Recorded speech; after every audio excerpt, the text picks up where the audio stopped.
Taller Evangelio de Lucas. ¿Cómo encontrar vida eterna? Lucas 10, del 25 al 37.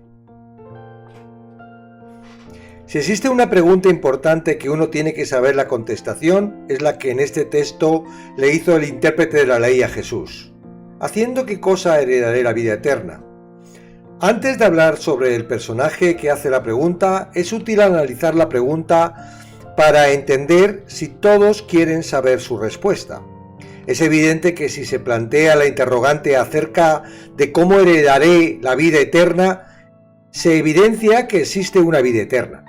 Todos nos cuestionamos en ocasiones lo que sucede después de la muerte de nuestro cuerpo físico.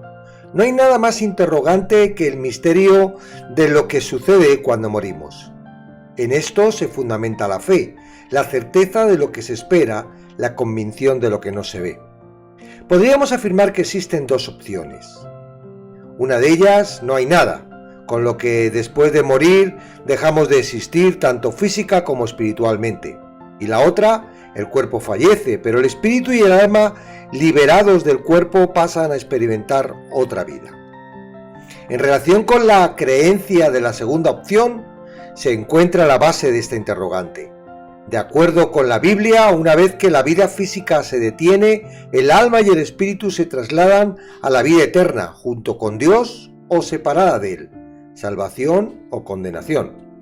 Si existe vida eterna y esta puede ser en bendición o en maldición, ¿en qué depende dónde vamos y cómo podemos asegurar que nos dirigimos a donde realmente queremos? Para aquellos que no creen en la vida después de la muerte, esta pregunta no tiene sentido.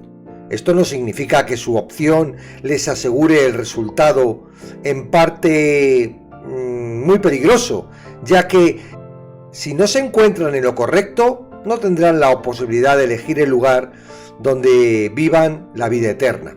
No será una excusa que no creían que existiera algo posterior, asumirán las consecuencias de sus decisiones, por lo que habían creído que era lo correcto.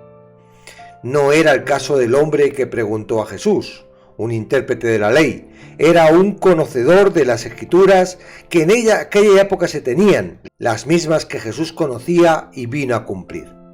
Esta persona sabía lo que en ellas ponía, mucho mejor que cualquier otra persona que no se dedicara a lo que él, interpretar la ley.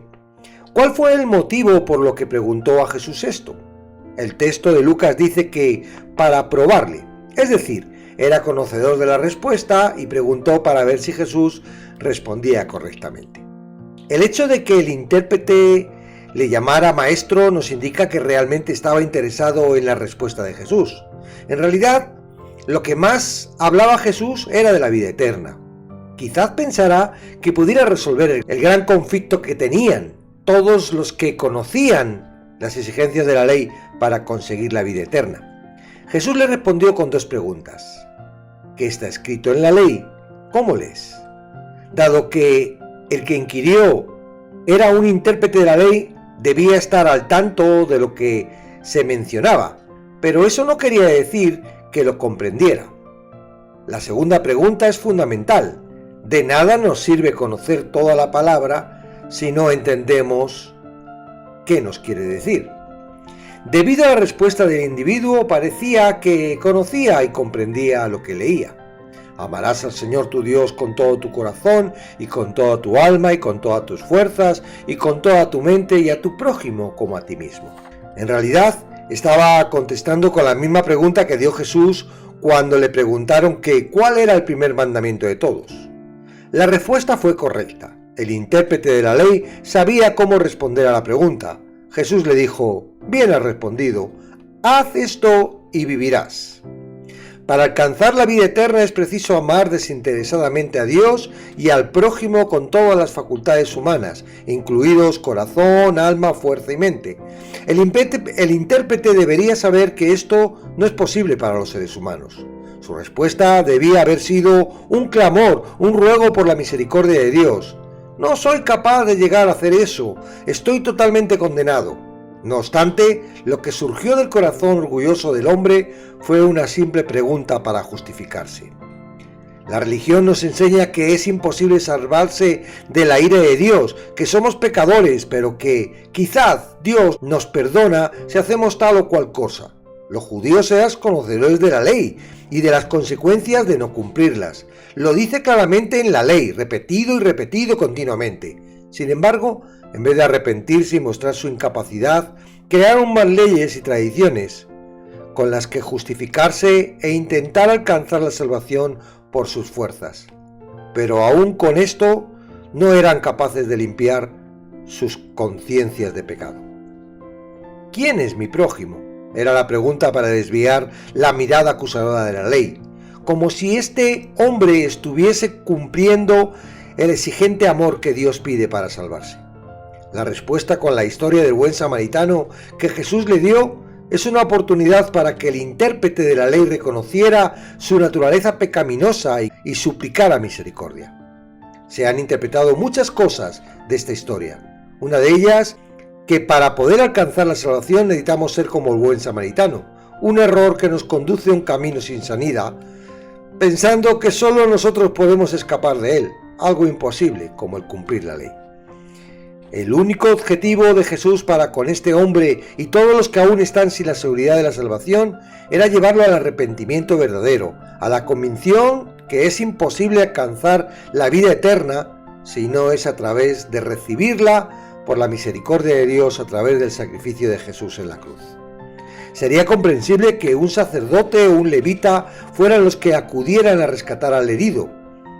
Si se esperaba misericordia de alguien, era de ellos, no de un samaritano. Ya hablamos anteriormente del conflicto de estos dos pueblos. La generosidad del benefactor no tenía límites. Se preocupó por el extranjero herido del modo en que la mayoría de las personas se preocupan de sí mismas. Esa es la clase de amor ilimitado que se necesita para obtener la entrada de alguien en el reino de Dios. El intérprete de la ley no amaba de ese modo. ¿Quién, pues, de estos tres te parece que fue el prójimo del que cayó en manos de los ladrones?, le preguntó Jesús. Nuevamente el intérprete contestó correctamente y el Señor le volvió a inquirir: ve y haz lo mismo. Lo que le estaba diciendo era que, solo amando en todo momento de manera continua y perfecta a Dios y al prójimo, incluso a su peor enemigo, el intérprete de la ley podría satisfacer el primer mandamiento y el segundo y obtener así la vida eterna. Obviamente el planteamiento de Jesús es que ni el escriba ni nadie es capaz de expresar tal clase de amor. Esta es una acusación a toda la humanidad caída, y la única respuesta adecuada era que el hombre reconociera su imposibilidad de salvarse a sí mismo y le suplicara a Dios misericordia y perdón.